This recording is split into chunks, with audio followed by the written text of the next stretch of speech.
Hello and welcome back. आप देख रहे हैं आपके शेयर हमारी राय। ये प्रोग्राम जो है वो आप ही के लिए बना है, यानी कि आपके सवालों के जवाब लेके हम यहाँ इस प्रोग्राम में हाजिर होते हैं। एक आसान सा काम करना होता है आपको। आप इस प्रोग्राम को जब लाइव देख रहे हैं जागृत बिजनेस के यूट्यूब चैनल पे, तो आप कमेंट सेक्शन में अपने सवालों को पोस्ट करिएगा। और आज आपको सवाल पोस्ट करना ज़रूरी बनता है क्योंकि हमारे साथ बहुत ही खास मेहमान आज जुड़ चुके हैं। Doctor Ravi Singh, he is an independent market analyst. Ravi sir, बहुत बहुत स्वागत है आपका कार्यक्रम में। बहुत दिनों के बाद आपसे मुलाकात हो रही है। जी thank you very much ma'am. और पहले आप लोगों से क्षमा मांग लूँ, थोड़ा ज़्यादा गैप हो गया, लेकिन कुछ पर्सनल रीजंस की वजह से और कुछ ऐसे इश्यूज़ थे जिसकी वजह से थोड़ा सा मार्केट से डिस्टेंस बनाना पड़ा। मतलब थोड़ा काम को फोकस ना करके कुछ और काम पे ज़्यादा फोकस था। तो बट लेकिन फिर भी मार्केट तो चलेगा, आप भी चलेंगे। मार्केट में उतार और चढ़ाव भी देखने को मिलेंगे। अपने पोर्टफोलियो को संभाल कर और सवाल पूछना शुरू कर लीजिए, क्योंकि यहाँ पर आपको कंप्लीट सोल्यूशन मिलता है। तो मुझे ऐसा लगता है कि कोशिश करिए अपने पोर्टफोलियो को बैलेंस करने के लिए आज। बिल्कुल, और बैलेंस करना बहुत ज़रूरी हो जाता है क्योंकि हम बहुत ही अनसर्टन टाइम्स में इस समय कामकाज कर रहे हैं। चाहे आप टैरिफ्स की बात करें, चाहे आप डोमेस्टिक फैक्टर्स की भी बात करें। हालांकि रेजिलियंस हमारा बाजार काफ़ी दिखा रहा है और दायरे में ही कारोबार कर रहा है, कंसोलिडेट कर रहा है।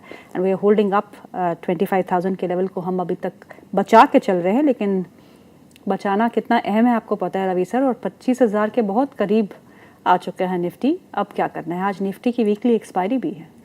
देखिए, वीकली एक्सपायरी ज़रूर है और इसी वजह से थोड़ी सी जो है वो आपको वोलेटिलिटी भी ज़्यादा देखने को मिलेगी। जहाँ तक एक्सपायरी की बात करें तो अभी के हिसाब से जो सॉरी देखने में आ रहा है वो लग रहा है कि 25,120 के आसपास की एक्सपायरी आपको देखने को मिल सकती। अब आप कह रहेंगे 25,080 और 88 के बीच में चल रहा है 25,120 तक, यानी कि सेकेंड हाफ पुल बैक आपको यहाँ पे देखने को मिलेगा।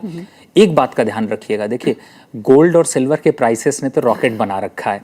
जब तक वो रॉकेट चलेगा तब तक इक्विटी मार्केट का रॉकेट नहीं चलने वाला है। वहां पर जब तक प्रॉफिट बुकिंग नहीं आएगी तब तक इक्विटी मार्केट का पैनिक कम नहीं होगा। दूसरी तरफ एक विलन गोल्ड हो गया है, दूसरा विलन सिल्वर हो गया है और तीसरा विलन सबसे सुपर है, वो हैं आपके ट्रम्प साहब। नए नए कमेंट, नए नए वार्ताएं, नए नए बातें, नए नए चीज़ें जो है वो मार्केट के लिए जो है वो दूषित करती रहती हैं। अब इंडिया में देखिए, भारत में देखिए तो सारा सेंटिमेंट पॉजिटिव है। फेस्टिवल सीजन चल रहा है, सेक्टर बाइंग देखने को मिल रही, लेकिन रिटर्न नहीं देखने को मिल रहे हैं। तो इसका मतलब है कि आप मार्केट के अगेंस्ट जाने की कोशिश ना करें, थोड़ा सेफर चले। लेवल्स का ध्यान रखिए, जब तक 24,950 के नीचे नहीं जाता मार्केट में कोई करेक्शन के दौर नहीं दिखाई देंगे। लेकिन तेजी भी आपको 25,350, आप कह रहे हैं अभी तो 25,100 चल रहा है रवि जी, 350 की बात कर रहे हैं। ये 350 एक ऐसा दायरा है, जब तक ब्रेक नहीं करेगा तब तक आपको तेजी नहीं दिखाई देगी। लेकिन मेरी एक्सपेक्टेशन दिवाली तक की है। अगर आप कहती हैं तो मैं दिवाली के भी लेवल्स बताता हूँ। जरूर। अब इन दिवाली तो एक हफ्ता बाकी बचा है रवि सर। तो बस एक हफ्ते में वेट करिए, 25,350 के ऊपर निकलेगा मार्केट और 25,700 तक आपको हाई बनते हुए नजर आएंगे। और दिवाली के बाद मार्केट में एक डिप और आएगा, लेकिन फरवरी के फर्स्ट वीक तक में मार्केट वापस से रिवर्सल होगा। स्टॉक स्पेसिफिक मूव तगड़ा होगा, लेकिन कहीं ना कहीं से आपको थोड़ा सा म्यूचुअल फंड और एसआईपी जो कर रहे हैं उनमें थोड़ा सा आपको रुकना चाहिए, सोचना चाहिए, समझना चाहिए और मार्केट को हाई पर पकड़ने की कोशिश मत करिए। स्टॉक बास्केट बहुत ज़रूरी है आपकी अच्छी होना। अब आपने दिवाली की बात करी हुई है, स्टॉक बास्केट की भी हम बात करेंगे, लेकिन प्रोग्राम के बीच में, क्योंकि नहीं तो बास्केट सुन के सब लोग जो है वो चले जाएंगे। ऐसा नहीं है। चलिए हम सवाल जवाब का सिलसिला शुरू करते हैं। और पहले हमारे जो व्यूअर है उनका नाम है मोहित यादव। वो पूछते हैं शक्ति पंप्स के बारे में। कहते हैं शक्ति पंप्स में 5 साल के लिए निवेश करना चाहते हैं, क्या करंट लेवल्स सही है निवेश के लिए? देखिए, सबसे पहली बात है कि शक्ति पंप ही क्यों? आपको क्रॉम्पटन में क्या बुराई लग रही है? 260 के पास क्रॉम्पटन ज़्यादा अच्छा लग रहा है। शक्ति पंप थोड़ा सा हायर वैल्यूएशन पर है, 805 रुपए के आसपास चल रहा होगा। और मुझे ऐसा लगता है यहाँ पर थोड़ी सी प्रॉफिट बुकिंग बढ़ सकती है, 680 तक के लेवल आ सकते हैं। तो 5 साल का निवेश नहीं बनता, पहला। दूसरा, अगर आपको लगता है कि नहीं मुझे इसी पे निवेश करना है तो लेवल्स का ध्यान रखें। पहला, 750 से पहले बाय नहीं करना है। 680 तक में आप 100% निवेश कर सकते हैं, यानी कि अपने पोजीशन को 2 भागों में डिवाइड कर दीजिए। पहला 50% 750 के पास, दूसरा 50% 680 के पास। ये लेवल्स लेके चलेंगे तो आप मार्केट को बीट करते हुए नजर आएंगे। लेकिन अगर करंट लेवल पर लेकर चलेंगे तो शक्ति पंप का शक्ति खोए ना खोए, आपकी शक्ति जरूर खो जाएगी। ओके, चलिए अगला सवाल है अनुज सिंह जी का। वो पूछते हैं इरेडा के बारे में। इरेडा के पहले बता दूं कि नतीजे भी आ चुके हैं, नतीजे काफ़ी अच्छे रहे, जिसके बाद हमने स्टॉक में अच्छी खासी तेज़ी भी देखी है। और Q2 रिजल्ट्स की बात करें तो नेट प्रॉफिट 41.5% बढ़ा था, रेवेन्यू में 26% का इजाफा देखने को मिला था। NPS 3.97 के आसपास थे, वो भी कम हुए हैं क्वार्टर ऑन क्वार्टर। और नेट NPS में भी गिरावट देखने को मिल रही है, 2.06 से गिरकर अब 1.97 के आसपास आ चुके हैं। नेट इंटरेस्ट इनकम में 49.5% का इजाफा देखने को मिल रहा है। ऑपरेटिंग प्रॉफिट्स 55% ऊपर, जिसका एक इम्पैक्ट हम आज इस स्टॉक में देख रहे हैं। तो स्टॉक इज अप नियरली 3.5%। अब सवाल पढ़ लेती हूँ। अनुज सिंह जी पूछते हैं इरेडा के शेयर है उनके पास 117 के भाव पे पड़े हुए हैं, 501 शेयर है, इसमें लगभग 32% का प्रॉफिट हो रहा है सर, मुझे क्या करना चाहिए, होल्ड या फिर cell? You are lucky.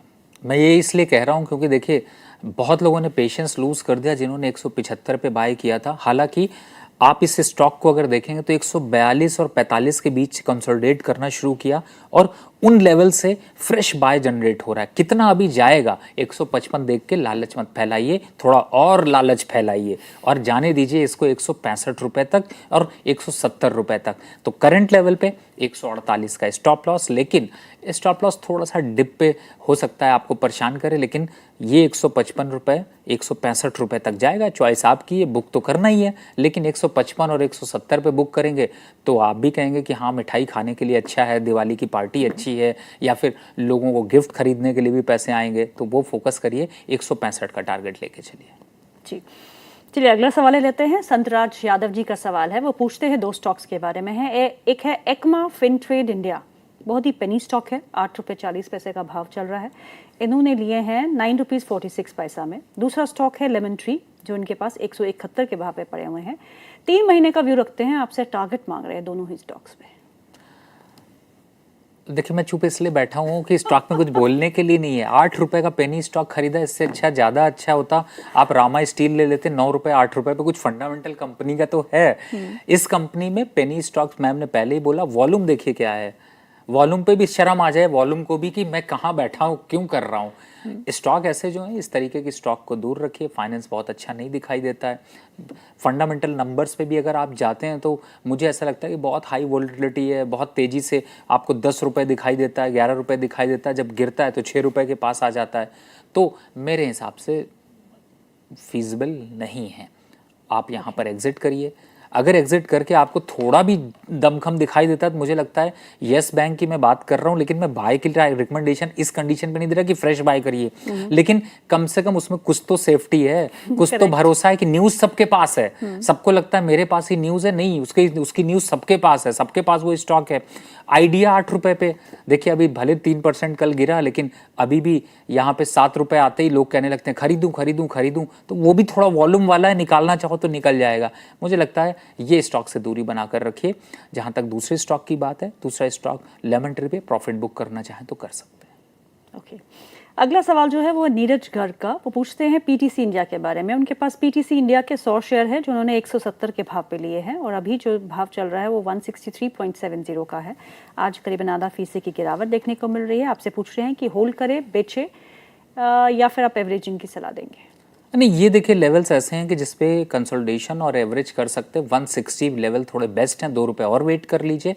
Target की बात करें तो 175 के टारगेट जल्द देखने को मिलेंगे। थोड़ा यहाँ पर एकोमुलेट होने दीजिए। चार्ट अभी देख रहे होंगे, आपको स्क्रीन पे दिखाई दे रहा है। ये थोड़ा सा रेड जोन इसलिए क्योंकि आज मैम ने थोड़ा सा रेड साड़ी पहनी हुई है। ग्रीन पहनती तो शायद नंबर बदलते हुए नजर आते। कहने का मतलब है फंडामेंटल थोड़े से यहाँ पर स्टेबल हैं, लेकिन बट स्टॉक को होल्ड करना है। Stop loss 155, target 175। जी, चलिए अगला सवाल ले लेते हैं। अगला सवाल है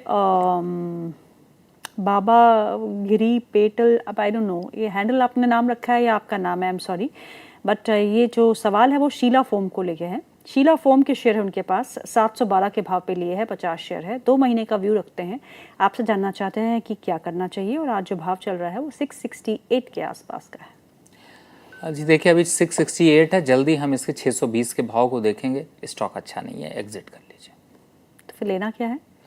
देखिए लेने के लिए तो बहुत सी चर्चा हुई। अभी हमने एरेडा की बात करी, पहली बार मुझे एरेडा 155-52 पे थोड़ा अच्छा लग रहा है तो यहाँ पे बहुत दिनों के बाद एक एक्यूमुलेशन देखने को मिला है, वहाँ पर ले सकते हैं। पीटीसी 160 पे आपको ज़्यादा अच्छा दिखाई देगा। और एक स्टॉक जो अभी सामने नज़र आ रहा है, देखिए पावर ग्रिड काफ़ी अच्छा कंसोलिडेट कर रहा है, वापस से फिर से सांस लेना शुरू कर रहा है, छोड़ेगा तो गिरने के चांसेस कम है, पर सांस खींचते हुए 400 रुपए तक पहुंचा सकता है, तो उसको ले लीजिए। जी चलिए अगला सवाल ले लेते हैं। और अगला सवाल जो है वो है अविनाश जैन जी का। वो पूछते हैं न्यूलैंड लैब्स के बारे में। उनके पास न्यूलैंड लैब्स के 100 शेयर है at the rate of 1500 rupees, which seems to be little मुश्किल, क्योंकि भाव जो है वो 139 के आसपास का। आई थिंक इट्स 15,000, उनको एक जीरो मिस हो चुका होगा।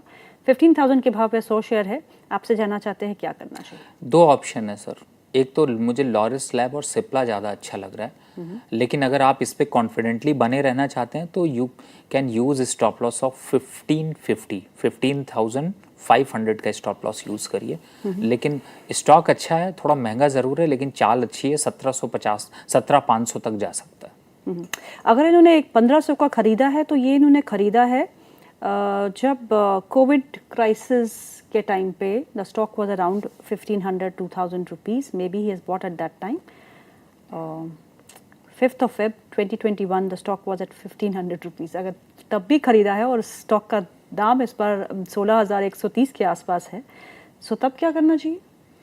नहीं, तभी अच्छा है आपका। जिस हिसाब से रेशियो इंक्रीज हो रहा है कंपनी में, अभी परफॉर्मेंस की ग्रोथ यहाँ पर और दिख सकती है। और कंपनी बहुत अच्छी स्ट्रांग फंडामेंटल में बैठी है, जिसका इम्पैक्ट दिख रहा है। ऐसी बहुत सी कंपनीज है जिन्हें मैं आपको बता सकता हूँ जो कि फार्मा सेक्टर से बहुत अच्छा रिस्पॉन्स दिया है, अच्छे वैल्यूएशंस दिए हैं। कई कंपनियाँ कई होती हैं जो स्प्लिट कर देती हैं, वापस से 400 रुपये पे शेयर ले आती हैं, तो लगता है कि शायद मेरे ख्याल से कोई ग्रोथ नहीं आई है। लेकिन इस कंपनी ने इस तरीके की चीज़ें नहीं करी हैं, इसी वजह से आपको जो ग्रोथ स्ट्रक्चर है वो रियल दिखाई दे रहा है। तो मुझे लगता है कि होल्ड करना चाहिए। चलिए अगला सवाल जो है वो नारायण मालपानी जी का है। वो पूछते हैं किर्लोस्कर इलेक्ट्रिक के बारे में। उनके पास बाइंग प्राइस है 124, क्वांटिटी 2000। जानना चाहते हैं कि उन्हें क्या करना चाहिए। आज जो प्राइस चल रहा है वो उसी के आसपास है, 124 के आसपास ही। देखिए किर्लोस्कर ब्रदर का जो स्टॉक है वो थोड़ा ज़्यादा अग्रेसिव है, इसका थोड़ा सा सुस्त जरूर रहता है, लेकिन स्टॉक अच्छा है। फंडामेंटल नंबर्स यहाँ पर काफ़ी स्ट्रांग है। स्टॉक में कंसोलिडेशन ही देखने को मिल रही है, इसी वजह से मार्केट गिरने के बावजूद आपको लॉस नहीं देखने को मिल रहा। होल्ड करिए, कोई दिक्कत नहीं है।